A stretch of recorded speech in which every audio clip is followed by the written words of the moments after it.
Horus, dieu du ciel, protecteur des pharaons.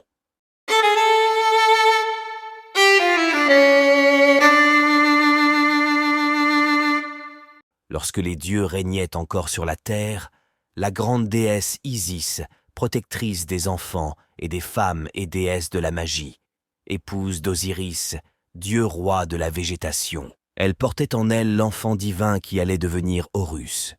Osiris était le roi aimé d'Égypte, régnant avec sagesse et justice, enseignant aux hommes l'agriculture et les arts civilisés. Cependant, son frère Seth, dieu du chaos et de la discorde, jaloux de son pouvoir et désireux de prendre sa place, conspira contre lui.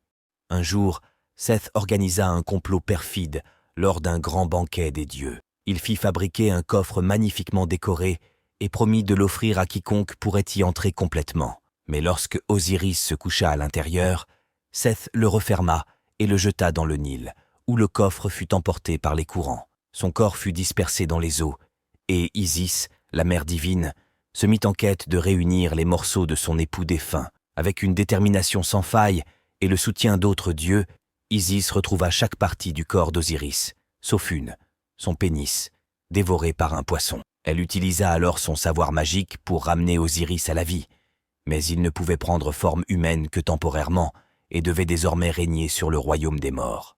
Pendant ce temps, Isis mit au monde Horus, leur fils, dans le secret des marais du Nil, le protégeant des yeux de Seth. Horus grandit rapidement avec force et sagesse, sous la garde des dieux et des déesses. Lorsqu'il atteignit l'âge adulte, Horus défia Seth pour revendiquer le trône de son père acquis par la ruse et la violence et venger la mort d'Osiris. La bataille entre les deux dieux fut brutale et marqua une lutte épique entre l'ordre représenté par Horus et le chaos représenté par Seth, déchirant le ciel et la terre.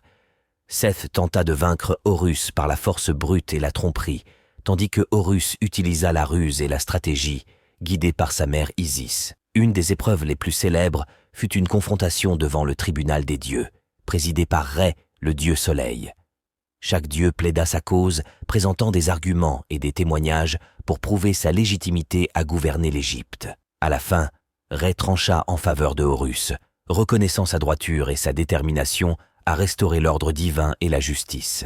Il devint ainsi le symbole de la justice et de la royauté, le protecteur des pharaons et de tous les Égyptiens, régnant sur le monde des vivants.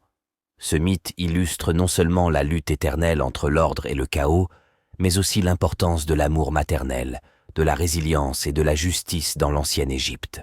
Il était répété de génération en génération, célébrant la force divine et la protection offerte par les dieux au peuple du Nil et notamment de